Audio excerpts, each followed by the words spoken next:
Descubrí que mi esposa me engañaba y el amante era mi propio jefe. Nunca pensé que el peor golpe a mi matrimonio vendría del mismo lugar donde paso más de 10 horas al día. Si alguien me hubiera dicho hace un año que mi esposa y mi jefe serían las dos personas que más me traicionarían, me habría reído en su cara. Hoy no me río de nada. Me llamo Javier, tengo 37 años, y todavía me cuesta aceptar que todo lo que creía seguro se cayó al mismo tiempo. Estoy casado con Mariana desde hace 9 años. Nos conocimos jóvenes, crecimos juntos, pasamos épocas malas y otras buenas. No éramos perfectos, pero yo siempre pensé que éramos honestos. Mariana era cariñosa, detallista, de esas personas que te preguntan cómo estuvo tu día y realmente escuchan la respuesta. O al menos eso era antes. Trabajo en una empresa mediana, nada glamoroso, pero estable. Mi jefe, Ricardo, es de esos hombres que imponen respeto apenas entran a la sala. Seguro de sí mismo, bien vestido, siempre con esa sonrisa medida que te hace sentir pequeño. Nunca fuimos amigos, pero siempre mantuvimos una relación profesional correcta. Yo confiaba en él. Error número 1. Todo empezó de manera tan sutil que ahora me da rabia no haberlo notado.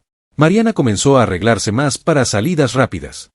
Decía que iba a ver a una amiga, que tenía reuniones, que necesitaba despejarse. Yo no cuestionaba nada.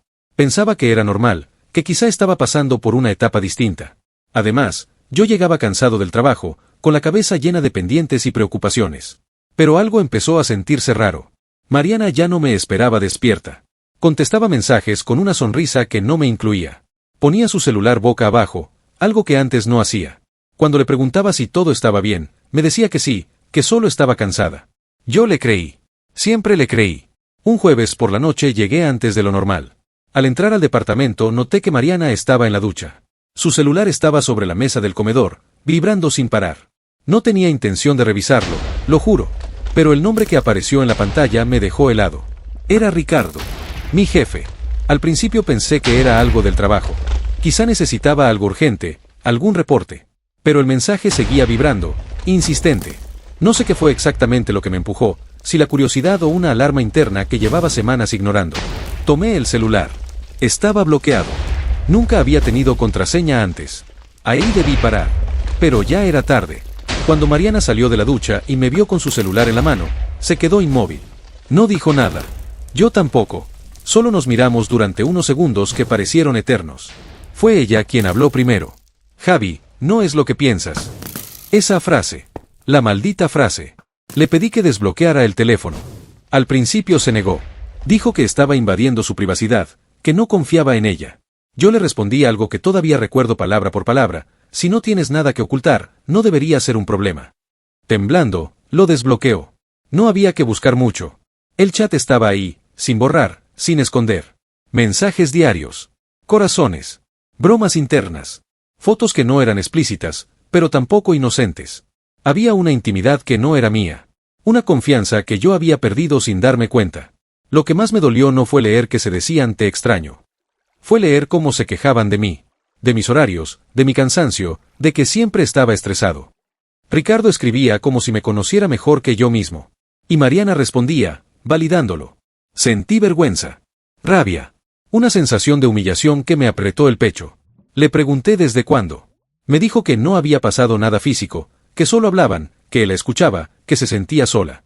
Palabras que ya había escuchado en historias ajenas, nunca pensé que serían mías. Le pregunté por qué con él. Bajó la mirada. No respondió. Esa noche no dormimos juntos. Yo me quedé en el sofá, mirando el techo, tratando de entender en qué momento perdí el control de mi propia vida. Al día siguiente fui a trabajar como siempre. Ver a Ricardo fue surrealista. Me saludó con normalidad, incluso me sonrió. Yo sentía que todos sabían algo que yo no podía decir. En una reunión, nuestras miradas se cruzaron. Por un segundo, vi algo en sus ojos. No culpa. No vergüenza. Seguridad.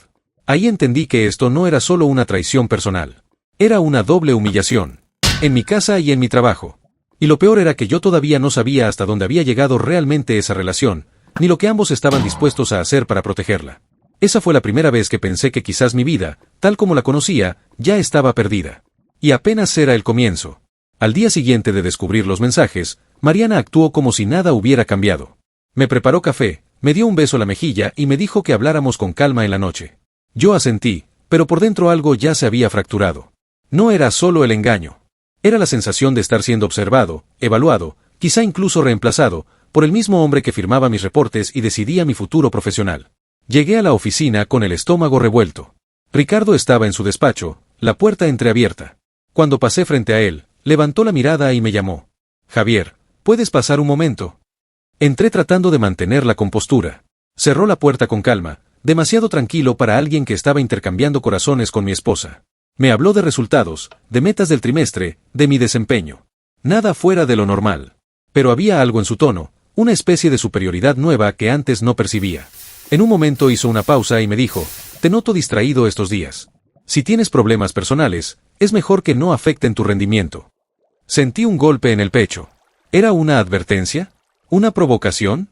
Lo miré intentando descifrar si sabía que yo ya sabía. Su expresión era neutra, casi amable. Eso fue lo que más me descolocó. No parecía un hombre preocupado por ser descubierto. Parecía alguien que se siente en control. Salí de esa oficina con la certeza de que la historia no era tan simple como mensajes inocentes. Esa noche, cuando regresé a casa, Mariana me estaba esperando en el comedor. No había televisión encendida, no había música. Solo silencio. Me senté frente a ella. La vi diferente. No como mi esposa, sino como alguien que había tomado decisiones sin mí. Javi, lo siento, empezó. No quise que esto pasara. Le pregunté la única cosa que me importaba en ese momento, ¿te acostaste con él? Hubo un silencio que lo dijo todo antes de que ella hablara. No fue como piensas. Insistí. Necesitaba claridad, aunque doliera. Finalmente bajó la cabeza y asintió apenas. Sentí que algo dentro de mí se desplomaba. No grité. No golpeé nada. Solo me quedé quieto, como si mi cuerpo no supiera cómo reaccionar. Me dijo que empezó con conversaciones, que la escuchaba cuando yo llegaba cansado, que se sentía invisible conmigo. Que una tarde, después de una reunión en la empresa, fueron a tomar algo y se dejaron llevar. Que fue un error. Que no significaba nada. Pero lo que más me destruyó fue cuando agregó, él me dijo que tú nunca ibas a cambiar, que siempre ibas a elegir el trabajo antes que a mí. Esas palabras no salieron de la nada. Eso significaba que Ricardo hablaba de mí con ella. Que analizaba mi comportamiento, mis defectos, mis debilidades. Que mientras yo confiaba en él profesionalmente, él construía intimidad con mi esposa usando mis fallas como puente. Le pregunté cuánto tiempo llevaba eso. Me dijo que 4 meses. 4 meses viéndolo todos los días en la oficina. 4 meses durmiendo junto a ella sin saber que compartía algo con otro hombre. ¿Lo amas?, le pregunté. Dudo. Esa duda fue más dolorosa que cualquier confesión. Los días siguientes fueron un infierno silencioso. Mariana decía que quería arreglar las cosas, que estaba dispuesta a cortar todo contacto con Ricardo. Pero yo sabía que eso no era tan sencillo. Él era mi jefe. No era un vecino, no era un amigo lejano. Era el hombre que decidía si yo tenía trabajo o no. En la oficina, Ricardo comenzó a tratarme diferente. Comentarios sutiles frente a otros compañeros, revisiones excesivas de mi trabajo, correos marcando errores mínimos. Nada lo suficientemente evidente como para denunciarlo, pero sí lo bastante claro para hacerme sentir presionado. Un viernes me llamó nuevamente a su despacho. Cerró la puerta y me dijo que la empresa estaba reestructurando áreas. Que mi puesto podría verse afectado si no demostraba más compromiso. Lo miré fijo y por primera vez me atreví a decirlo. ¿Esto tiene algo que ver con Mariana? Su expresión cambió apenas un segundo, lo suficiente para confirmar lo que sospechaba. Luego volvió su máscara habitual. No mezcles lo personal con lo profesional, Javier, respondió. Salí de ahí temblando. No solo me había quitado la tranquilidad de mi casa, también estaba jugando con mi estabilidad económica. Y lo hacía con la seguridad de quien se siente intocable. Esa noche, Mariana intentó abrazarme. Me aparté. No podía soportar que me tocara después de todo. Le dije que necesitaba espacio. Que no sabía si podía perdonarla. Que no sabía si podía seguir trabajando bajo las órdenes de un hombre que se metió en mi matrimonio. Ella lloró. Me dijo que Ricardo la estaba presionando, que la buscaba constantemente, que no era tan simple como yo pensaba. Eso fue lo que me hizo abrir los ojos. ¿Te está manipulando?, le pregunté. No respondió de inmediato. Y ahí entendí que tal vez yo no era el único que había estado siendo engañado. Pero eso no borraba lo que había hecho. No borraba las mentiras, ni las noches en que me miró a los ojos sabiendo que compartía su cuerpo con otro hombre. Me encerré en el baño y me miré al espejo. No veía al hombre seguro que solía ser. Veía a alguien humillado, traicionado, y atrapado entre el orgullo y el miedo. Porque si enfrentaba a Ricardo directamente, podía perder mi trabajo. Y si no lo hacía, seguía siendo el esposo engañado que fingía no ver nada. Y entonces encontré algo que cambió completamente el juego. Algo que ninguno de los dos sabía que yo tenía. Me quedé mirando el espejo unos segundos más antes de salir del baño. No sabía exactamente qué iba a hacer, pero sí sabía que no podía seguir siendo el espectador de mi propia humillación. Lo que había encontrado no era una foto ni un mensaje romántico. Era algo más peligroso. Semanas antes de descubrir la infidelidad, la empresa había implementado un nuevo sistema de grabación automática para reuniones virtuales y algunas presenciales en salas equipadas. Yo estaba encargado de revisar reportes técnicos, y por pura rutina había descargado respaldos de varias sesiones, incluida una reunión privada entre Ricardo y Mariana que figuraba como evaluación interna de desempeño. En ese momento no le di importancia. Pero después de todo lo que pasó, revisé ese archivo. No era una evaluación. En la grabación se veía claramente cómo la reunión profesional derivaba en algo personal. Ricardo cerrando la puerta, acercándose demasiado, hablando de mí, de cómo yo no estaba a su nivel, de cómo Mariana merecía más. Ella no se apartaba. No parecía forzada. Pero tampoco era una escena romántica inocente. Era manipulación vestida de poder. Y lo más grave no era la infidelidad. Era que Ricardo usaba su posición para influir en ella. Hablaba de ascensos, de estabilidad, de cómo podía ayudarla si decidía tomar decisiones inteligentes con su vida. No decía nada explícitamente ilegal, pero la insinuación era clara.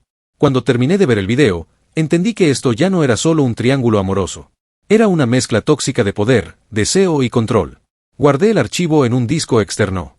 No por venganza inmediata, sino por protección. Al día siguiente, pedí una reunión formal con recursos humanos. No mencioné la infidelidad. Hablé de presión indebida, de trato desigual, de insinuaciones fuera de lugar en reuniones laborales. Mostré fragmentos del video cuidadosamente seleccionados. La reacción fue inmediata. No esperaban algo así. Ricardo tenía reputación impecable. Pero la evidencia estaba ahí. No eran rumores, no era un empleado resentido. Era una grabación oficial de la empresa. Ese mismo viernes lo suspendieron temporalmente mientras investigaban. Ricardo me llamó esa noche. No para insultarme. No para amenazarme. Su tono era frío. Estás cometiendo un error, Javier. Le respondí algo que llevaba días repitiendo en mi cabeza. El error fue tuyo cuando decidiste meterte en mi casa. Colgué antes de que pudiera decir más. Cuando Mariana se enteró de la suspensión, me miró como si no me reconociera. Me preguntó si yo había hecho algo. No le mentí. Le dije que sí, que no iba a permitir que él siguiera jugando con nuestras vidas. Lo que no esperaba fue su reacción. No me abrazó. No me agradeció. Se sentó en el sofá y empezó a llorar, pero no por mí. Lloraba porque todo se había descontrolado. Porque ahora ya no era una aventura secreta, era un escándalo laboral. Yo no quería que esto terminara así, dijo entre lágrimas. Esa frase me terminó de abrir los ojos. No estaba llorando por nuestro matrimonio. Estaba llorando porque su fantasía se había derrumbado. La investigación duró 3 semanas. Finalmente, Ricardo presentó su renuncia por motivos personales. Nunca admitieron oficialmente nada, pero todos sabían que algo grave había ocurrido. En casa, el ambiente era insostenible. Mariana intentaba acercarse, hablar, proponer terapia. Pero yo ya no sentía lo mismo. No era solo el engaño físico. Era la complicidad, las conversaciones sobre mí, las decisiones tomadas a mis espaldas durante meses. Una noche me senté frente a ella y fui honesto. Te amé con todo lo que tenía, le dije. Pero no puedo amar a alguien en quien ya no confío. No gritamos. No hubo dramatismo exagerado. Solo una aceptación dolorosa de que algo se había roto definitivamente. Decidimos separarnos.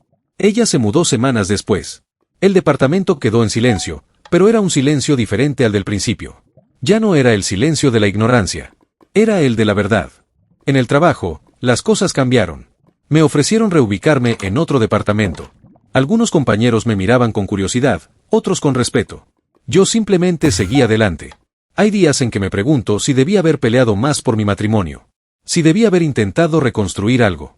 Pero luego recuerdo la duda en sus ojos cuando le pregunté si lo amaba. Recuerdo las risas en esos mensajes.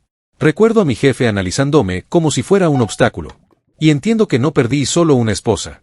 Perdí una versión de mi vida que estaba basada en una mentira. Ahora quiero preguntarles algo, porque todavía hay noches en las que esto me pesa. ¿Hice bien en exponerlo y cerrar todo de golpe, o debí haber intentado salvar mi matrimonio a pesar de todo? Los leo.